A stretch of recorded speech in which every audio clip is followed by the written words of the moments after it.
Your ancestors fought lions, built pyramids, crossed oceans and survived world wars just for you to play the most boring chess opening known to man, the London system. In this video I'll guess exactly how low your IQ is based on the opening you play.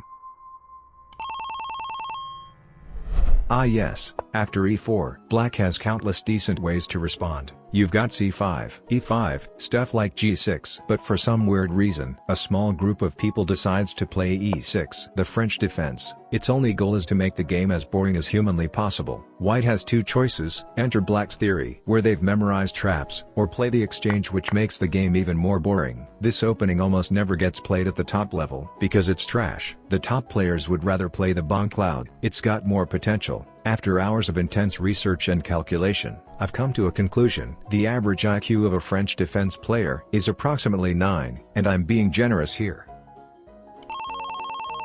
After e4 e5, white wastes no time and brings out their queen. The goal is to either trick black into losing a rook, or pull off a checkmate with a bishop and a queen. But even at the lowest elo, most players have seen this trick a million times and know how to shut it down properly. So, what does this opening accomplish? Absolutely nothing. People who play this opening likely understand nothing about chess. They know their only chance of winning is to land a sneaky trap in the opening. But I respect them. It takes courage to play like this. For that bravery alone, they are deserving of no less than 26 IQ points.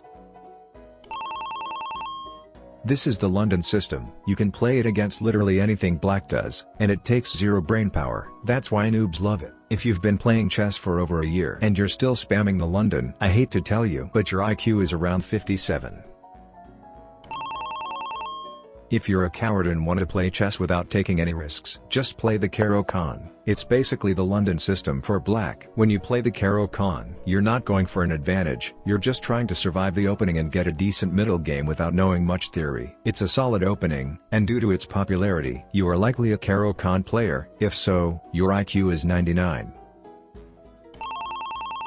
Intercontinental Ballistic Missile Gambit. You open with your knight. After they play d4, you sack a pawn. After they take, you try to win it back. So they protect it. Now you sack another pawn, and they obviously capture it. You recapture with your bishop, and now they push your knight away to avoid any sneaky threats. But once they do, you sack the knight, then you sack the bishop, and finally win their queen. Only the most fearless and creative players attempt this opening. Their bravery is legendary, their tactics unpredictable, but their IQ? Negative 200. Some of this was just a joke. If you'd like to raise your IQ points, watch this next.